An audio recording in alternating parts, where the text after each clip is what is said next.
है अभय दुबे जी, देखिए बहुत सारे आरोप आप पर लगे। बीजेपी ये कहती है कि आपने नेहरू मेमोरियल बनाया, इन्होंने स्टैच्यू ऑफ यूनिटी बनाई, आपने इंदिरा मेमोरियल बनाया, इन्होंने नेशनल वॉर मेमोरियल बनाया, आपने राजीव गांधी मेमोरियल बनाया, फिर एक परिवार के इर्द गिर्द आप पर जो आरोप लगे, और इन्होंने सुभाष चंद्र बोस की स्टैच्यू लगाना उचित समझा। हाँ मीनाक्षी जी, देखिए परिवार नहीं परंपरा है वो त्याग और बलिदान की। इंदिरा जी ने इस राष्ट्र की एकता और अखंडता के लिए अपने प्राणों को आहूत कर दिया। राजीव गांधी जी ने अपने प्राणों को देश पर आहूत कर दिया। ये तुलनात्मक बात नहीं हो सकती। आपने सरदार पटेल की बात की, वहां से प्रारंभ करता हूं। राष्ट्रीय स्वयंसेवक संघ के आज भी कार्यालय जाइए, मुख्यालय जाइए, 100 रुपए में एक पुस्तक मिलती है, ट्रेजिक स्टोरी ऑफ पार्टीशन। राष्ट्रीय स्वयंसेवक संघ के बड़े नेता हुए HV शेषाद्री, वो पुस्तक निकालते हैं। वो कहते हैं बंटवारे का अगर कोई खलनायक था तो पटेल था। आज भी, आज राकेश जी कहें कि उस किताब पर प्रतिबंध की घोषणा यहीं से करता हूं, इस मंच से करता हूं। सरदार वल्लभ भाई पटेल ने श्यामा प्रसाद मुखर्जी को 1948 में पत्र लिखा।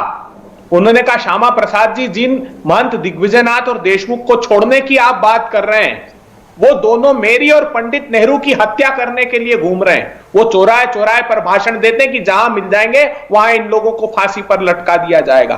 तो बुनियादी रूप से राष्ट्रीय स्वयंसेवक संघ, हिंदू महासभा आजादी के आंदोलन में इन जो आजादी के दीवाने थे, इन लोगों के खिलाफ थे।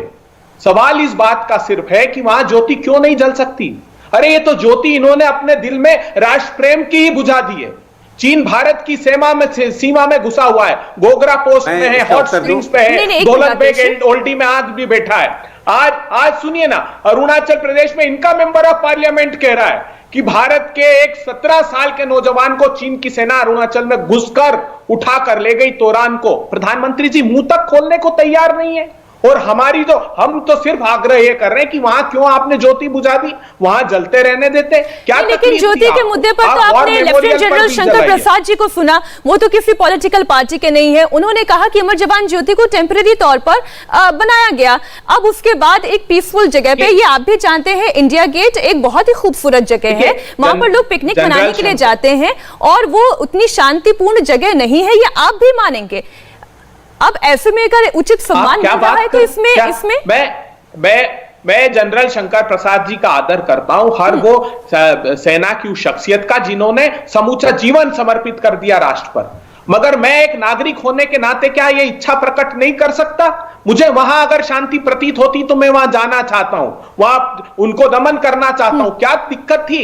सिर्फ इसलिए तकलीफ थी इनको चूंकि वो उस समय की प्रधानमंत्री ने, उस समय के सेना अध्यक्ष ने स्थापित की थी, इसलिए प्रधानमंत्री ने चाहते कि वो प्रतीकों को मिटा दिया जाए। सिर्फ वही प्रतीक नहीं मिटा रहे।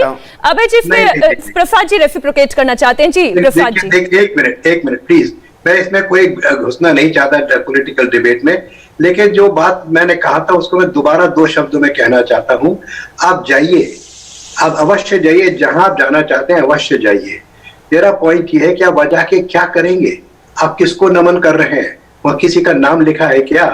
जो हमारे 3,000 साढ़े 3,000 सैनिक जो मरे हैं 71 वॉर में, उनको हम नमन करते हैं। वो कहाँ नमन करते हैं? जहां उनकी ब्रिक लगी है। अब यहाँ पे ना तो कोई सेरेमनी होगी, क्योंकि सेरेमनी तो नेशनल वॉर मेमोरियल में होगी। इनका जैसे मेरे यूनिट के 25 आदमियों के वहां शहादत, एक मिनट बता रहा हूं, मेरी यूनिट के 25 आदमियों के वहां ब्रिक्स लगी हुई हैं। मैंने 17 दिसंबर को जाके मैं मेन पे गया, वहां नमन किया, और 17 जो मेरे 25 व्यक्ति थे उनको मैंने ढूंढा, उनकी रेजिमेंटल वाइज डिटेल लिखी हुई है कि मेरे यूनिट के ये व्यक्ति, इसका ये नंबर, ये यहाँ पर इसकी फलानी तारीख को इसकी मृत्यु हुई। हमने जाके, मेरी पूरी यूनिट के बहुत लोग थे, हमने जाके उसके सामने नमन किया। हमारी पत्नी हमारे संग थी, उन्होंने नमन किया और वहां फूल चढ़ाए, क्योंकि वहां हर एक छोटी छोटी ब्रिक के सामने एक रीत तो रख नहीं सकते। रीत तो मेन पर रख दी, पूरे जितने सैनिक वहां पे 26,000 उनको हमने नमन कर दिया। उसके बाद हमने अपने व्यक्ति ढूंढे, वहां पे सबके नाम मिल गए, और एक एक व्यक्ति के सामने जाके नमन किया, सलूट किया और वहां फूल चढ़ाए। तो अगर हम इसको यहीं रखेंगे तो ये सेरेमनी यहाँ कैसे होगी? मैं देखिए, गांधी जी मेरी आपसे कोई आपत्ति नहीं है कि जलाना चाहते हैं, जलाते रहे करना चाहते हैं। अब्दुल हफीज जी, अब देखिए ना, इससे ज्यादा स्पष्ट बात और क्या कही जा सकती है। इतिहास को बदला नहीं गया है, बल्कि इसे और खूबसूरत रंग दिया गया है, एक सम्मान दिया गया है, जहां पर ज्योति भी है, जहां पर शहीदों के नाम भी हैं। ज्योति जी, सॉरी मीनाक्षी जी, मैं एक बात याद दिलाना चाहूंगा। जलियांवाला बाग मेमोरियल पर सरकार ने क्या किया, उसमें ऑर्नामेंटल एडिशंस किए गए। जलियांवाला बाग जिस तरह से है उस तरह से हम उसकी स्मृति में लाना चाहते हैं, लेकिन आपने देखा कि इस सरकार ने क्या किया, इस सरकार ने ऑर्नामेंटल एडिशंस करके उसको क्या, मतलब आप ये कह रहे हैं कि नेशनल वॉर मेमोरियल में ऑर्नामेंटल हुआ ये काम? नहीं, मैं ये नहीं कहना चाह रहा हूं। जो जहां पर है अभी जनरल साहब ने कहा कि वो एक टेम्पररी अरेंजमेंट था, लेकिन 50 साल तक अगर एक चीज एक जगह रहेगी तो उसका एक हिस्टोरिकल फैक्ट है, उसके साथ एक एस्थेटिक वैल्यू जुड़ी हुई है, उसके साथ कहीं ना कहीं एक हमारा इमोशनल कनेक्ट भी है। और सर मतलब आप, मैं देखिए, थोड़ा सा मुझे जस्टिफाई करिए ना, आप थोड़ा सा इसे गांधी जी जस्टिफाई करिए ना। नेशनल वॉर मेमोरियल में शहीदों के नाम हैं, वहां पर एक लॉ जग रही है, आप शहीदों को वहां जाकर नमन कर सकते हैं। क्या ये एक अच्छा कदम नहीं है? क्या ये नहीं होना चाहिए था? नहीं, मैं आपसे पूछना चाहता हूं कि यदि 50 साल से हम एक जगह नमन कर रहे हैं किसी को, तो उसमें आपत्ति क्या है? नहीं तो ये बात आप अभय दुबे जी से पूछिए। पिछले 50 सालों में क्यों नहीं कुछ हुआ? एक नेशनल वॉर मेमोरियल बन जाता तो इसका मतलब, मीनाक्षी जी, इसका मतलब मेन सवाल ये उठता है कि 50 साल क्यों लग गए इसको बनने में? ठीक है, एक नहीं, मैं एक छोटा सा रिएक्शन लेके फिर ब्रेक पर जाऊंगा। अभय Dubey ji, national war memorial पहले ही बन जाता, 50 साल क्यों लगता है इसको बनाने में? मीनाक्षी जी, मैं आग्रह पूर्वक पूछना चाहता हूं, 1,22,525 पद सेना में खाली हैं, मोदी जी ने क्यों नहीं बनाए? वो हमने जो माउंटेन स्ट्राइक ड्रॉप चीन से लड़ने के लिए 98,000 सैनिकों की अलग प्रस्ताव रखा था 2013 में, मोदी जी ने ड्रॉप क्यों कर दिया? तो हर परिस्थिति के दृष्टिगत ये बात होती है, और हमने लोकसभा में बाकायदा जवाब दिया गया है कि उनकी सुनिए, सेना को तय करनी थी जगह, हमने इस बजटरी प्रोविजन भी किया और सेना से आग्रह किया, 5 स्थान तय हुए थे, ऐसा नहीं था कि हम उसका हमारी मंशा नहीं थी बनाने की। सर, ये कौन से साल में हुआ जो पेपर आपने पकड़ा हुआ है?